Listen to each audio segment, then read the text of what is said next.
Hi, Bryn. Hi, Bryn.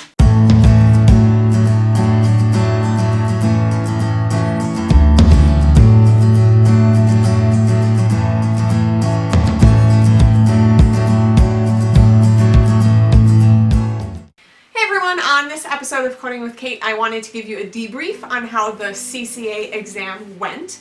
I did that this morning, and now I would like to just share anything and everything I can about the experience, so then if you are planning to or are scheduled to take the CCA exam, I will hopefully be alleviating some stress, so you'll at least have some idea of what the experience is like. So you are to arrive at Pearson VUE 30 minutes before your scheduled test time for registration. You will go up to the reception desk, they will have you sign in on the clipboard, and then they will give you a sheet that has all of the Pearson VUE rules, and they're more extensive than what is found in the candidate guide. So it will tell you about what you cannot bring in to the testing room, items of clothing you cannot wear, things like that. They also have instructions for once you are in the testing room, don't talk to any candidates, things like that. Any type of breaks, if your test does allow for breaks or have scheduled breaks, what you are to do for that. And then when you are finished, how you notify the proctor that you are done. So they have that sort of information. And then you sit down in the waiting area to then be called. And there are multiple people that are usually there. They're not all for the CCA. I was the only one who was taking the CCA, so I was the only one with books.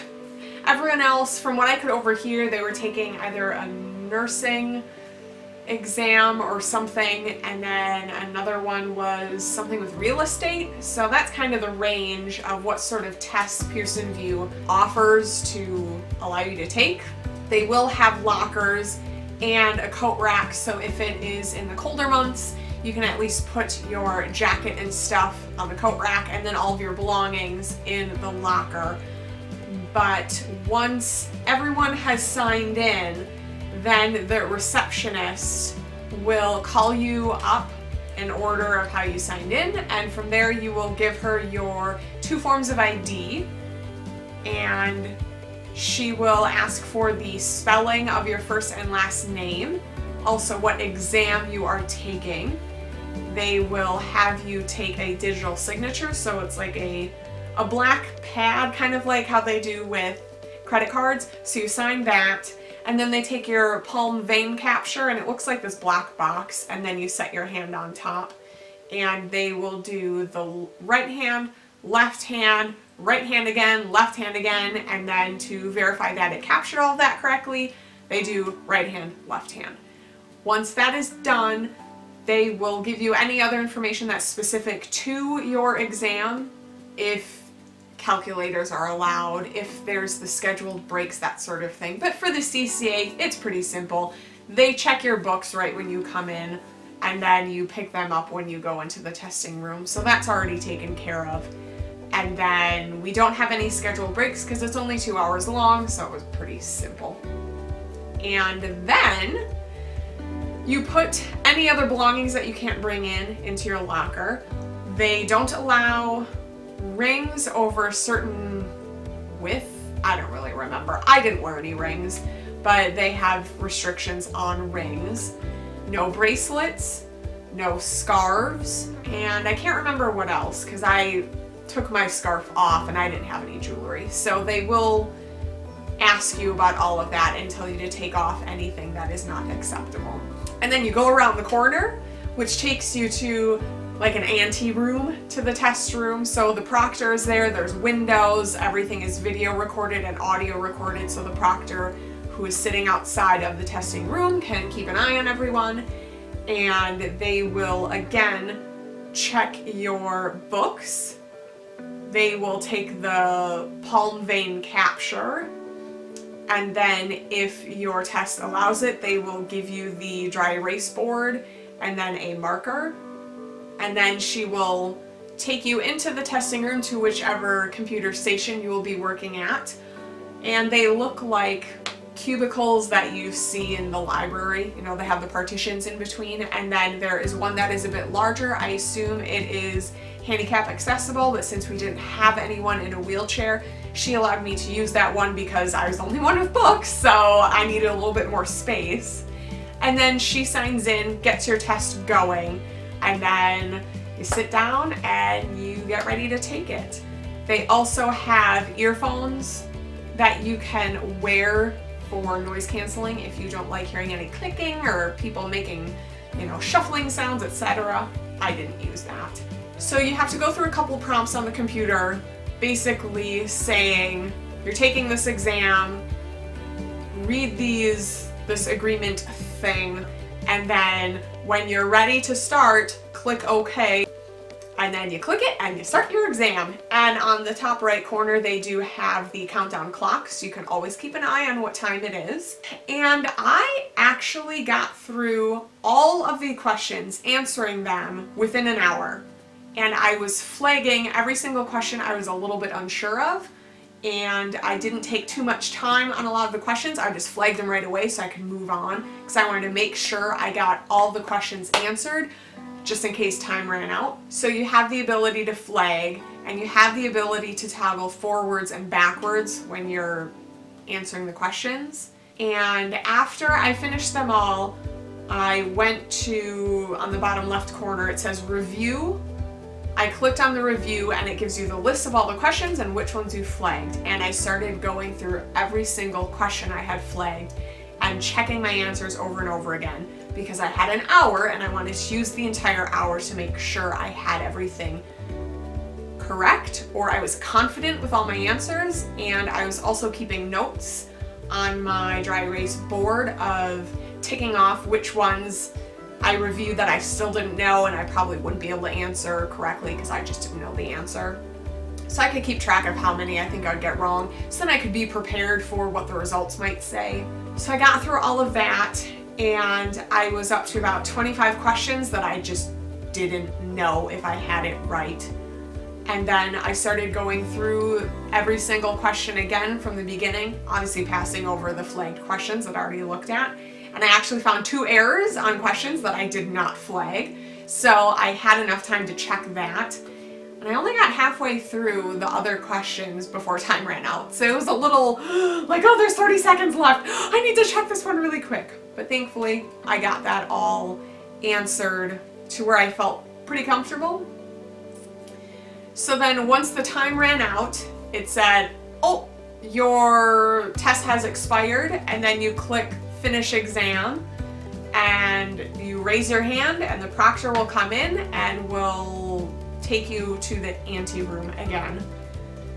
Once that happens, they will look at all of your books to make sure you didn't shove anything in there or write anything down. They really just did a fan of the book to make sure nothing was shoved in. So they did the palm vein again as I was leaving, and then I took my books and went to the reception area where they gave me the printout of my exam, and that is where I found out that I passed.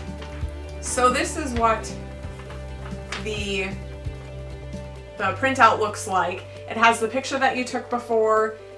On the top here it says what the exam was, the date, and then below it here is where it says how many points you need to pass, what your score was, and then pass or fail. I don't know how many points there are total, like if you got 100%, how many points that would be, but the passing score is 300 points, and I got 329. So I passed, and I was right about where I thought I would be with the questions I was ticking off, how many I thought I'd get wrong. I expected to have this sort of result, but I was so happy that I passed. And then below it, it gives you the percentage for each domain. So it lets you know for clinical classification systems, reimbursement methodologies, etc., what your percentage was for each domain. And you don't get to see which ones you officially got right or wrong. It doesn't tell you the total of you got 5 questions wrong in this domain and 10 questions wrong in this one. They don't give you that, just the percentage. And then it says, congratulations on your achievement. You have passed your examination. You have successfully passed the CCA. You will receive your official certificate within 2 months in the post mail.